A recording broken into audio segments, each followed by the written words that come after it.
So you bought a really awesome betta, or you're thinking about getting a betta and want to make sure you do everything right. Consider this Betta 101, and probably Betta 102 as well. Let's dive in. We're going to start off with a very important message. When you go to the pet store, you'll usually find the bettas kept in their own little section or end cap.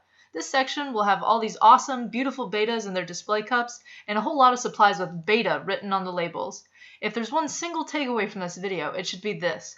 Aside from food, anything with Betta on the label should be avoided at all costs. If Betta is on the label, you're either looking at a product that's severely overpriced or a product that is entirely improper to use with your Betta. For instance, Betta water conditioner. Literally the same conditioner you'll find for the regular Aquaria section, but half the size and twice as expensive. Another example, any tanks or aquariums, if you'll even call them that, with Betta on them are not fit for use with any fish and should be treated like the plague. I bet you're saying, well, if I can't buy any of the stuff in the Betta section, what do I buy for my Betta fish? Great question. Let's get into that. For starters, your Betta is indeed a fish, and therefore can't just crash on your couch. Your Betta is going to need a tank. No, not a bowl, a tank. Why not a bowl, you ask? So-and-so that you know keeps a Betta in their bowl and they live for years? Well, that's all fine and dandy, but let me explain to you what life is like for a fish kept in a bowl. Imagine yourself. Now imagine yourself living in a 6 foot by 6 foot by 6 foot room. Forever. No, you don't get to go outside for exercise, and no, you don't have an Xbox to entertain yourself with. It's just you in this room. Oh, and did I mention that your new living space gets very little oxygen circulation? Yeah, it's sort of like you can't catch your breath, but indefinitely. Sometimes the amount of oxygen is so low, you think you might die. And who knows, you just might. Every day, some food drops into your room. You eat what you can, but sometimes there's too much. That extra food just sits on the floor. Need to go to the bathroom? Yeah, you do that in this room too. That 6 foot by 6 foot by 6 foot room with very little oxygen and full of your own waste and uneaten food, that's what a bowl is to a fish. Don't believe me? Google it. So if your Betta can't live in anything advertised for bettas, and he can't live in a bowl, what can he live in? A tank, of course. Believe it or not, there's far more options in the way of tanks than your standard-sized glass aquariums. Companies like Fluval and many others make stunning fish tanks that look far more appealing in a room than even those fancy Betta cubes over in the Betta section. When looking for a tank, a general rule of thumb with bettas is that you want a tank that's 5 gallons in size. You could reasonably reduce that number to about 3 gallons with success, and you could always increase it upwards towards 10 gallons too, but I'd strongly recommend nothing smaller than 3 gallons, and most likely for a single male Betta, nothing larger than 10 gallons. Okay, so you have your tank. Now what? Now we put in all the necessities into the tank. Start with a substrate. Be it gravel, sand, or large round pebbles, a substrate is critical to any aquarium, and that's including your Betta. We'll get into the why a little bit later. Next, you'll need a heater. Bettas are tropical fish, and that means their water needs to be around 75 to 80 degrees Fahrenheit range. That's about 24 to 26.7 degrees Celsius. Make sure you choose a heater that's appropriate for the size tank you have. Check the packaging on the heater. Most will say that they'll, quote, heat a tank up to blank amount of gallons. After that, you'll need the oh-so-crucial filter. Depending on the model of tank you buy, you may already have one of these in the packaging. If not, buy one that is suitable for the size tank you have. Again, check the packaging, it should say. There are just about 3 different types of filters that you can choose from. We'll ignore canister filters because they're big and expensive and are used with bigger and fancier aquariums. That leaves external and internal filters. External attach to the side of the tank. They suck in tank water from the parts of them that are submerged and pour the water back out in mini waterfall fashion. Internal filters are usually fully submerged into the tank water and suck water from one end while spewing it from the other.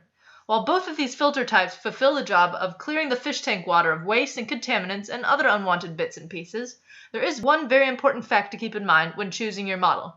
Unlike most fish, bettas actually get their oxygen not from the tank water, but from sucking air at the surface of the water. Because of this, you want to make sure the surface of your tank water is mostly undisturbed, so as to make this breathing easiest for your fish. Either type of filter can disturb the surface of the water, and either type can be made to reduce the amount of disturbance as well. The choice of filter then becomes a personal one.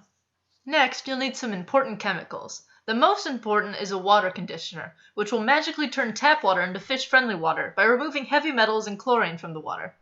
You'll have to use this stuff when you initially fill the tank, and every 1 to 2 weeks when you change out 20 to 50% of old tank water with new water. With that in mind, buy what size you think is best. My favorite conditioner is Tetra's AquaSafe Plus, as it also has chemicals to help keep your fish's slime coat, aka their version of an immune system, healthy and strong. But any brand of water conditioner will do the trick. Another chemical you may or may not need is some sort of kickstarter, such as API's Quick Start or Tetra's Safe Start.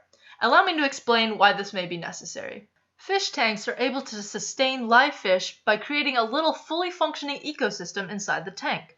This ecosystem performs what is called the nitrogen cycle, the process of breaking down ammonia, a toxic chemical found in fish poop and leftover fish food, into different nitrogen-containing compounds. This is all accomplished by bacteria, which grow in the fish tank's gravel and a filter sponge media. These bacteria basically eat the toxic ammonia and produce a new compound called nitrite with an I. Nitrite is still toxic to fish, but not to worry, because there's another group of bacteria that eat the nitrite and produce a new compound called nitrate with an A. Nitrate is non-toxic, except when found in super strong doses.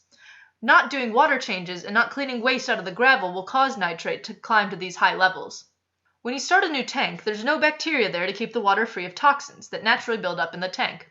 The process of growing this bacteria can take about 2 weeks, and can be done with the fish, and potentially kill said fish, or done fishless, using only fish food as the bacteria's food source. You know a tank is fully cycled, aka includes all bacteria needed to perform the nitrogen cycle, when testing your tank water returns 0 counts of ammonia and 0 counts of nitrite with some counts of nitrate. If you don't have 2 weeks' time, or if you've already bought your fish and want to reduce the chances of said fish dying, you can purchase a kickstarter, such as API's Quick Start or Tetra's Safe Start. These products are essentially a bottle of the bacteria that would normally take 2 weeks to grow. By adding the proper dosage of these products, a tank can become fully cycled in a matter of days, and will also help reduce the risk of a premature fish death due to an uncycled tank. These products are a luxury and are therefore expensive, often costing about $13 for even the smallest bottle available. Okay, so your new tank has gravel, a heater, a filter, and is filled with water treated with water conditioner, and potentially has been dosed with a kickstarter of bacteria. Now what? Well, now's the fun part. Decor. Bettas are very curious and playful fish, so decking their tank out with interesting hides and plants to swim through and hang out in is a must. Try not to overcrowd the tank though, as your betta will primarily want to be able to swim around in the open waters. Okay, so the tank is decorated, the heater is heating, the filter is running but not disturbing the surface of the water too much, and the water has been treated appropriately. That's gotta be the end of it, right? Wrong. Your fish is gonna need food, so we'll discuss this now. There are many different types of food that can be used with a betta, including pellets marketed for bettas, daphnia, brine shrimp, and bloodworms, either frozen or live. The most common food, and usually the most hassle-free, are betta pellets. My personal recommendation on this is Hikari's Betta BioGold pellets. In general, Hikari's fish foods tend to be incredibly nutritious and well-balanced, and are overall just really great products. When feeding pellets, keep in mind that your betta's stomach is only about the size of its eye, and while it may seem many pellets are needed to fill that stomach, the compact pellets expand once in water. To get a better idea of how much you should feed, try soaking the pellets in a small cup of tank water first to see how large they expand to. Most people feed about 2 pellets early in the day and 2 pellets later on in the day, a total of 4 pellets for the entire day. If you soak the pellets first, you can follow the general rule of feeding as much as your betta can eat in a 5-minute window. Generally, you want your betta to appear streamlined, with no apparent potbelly or indentations.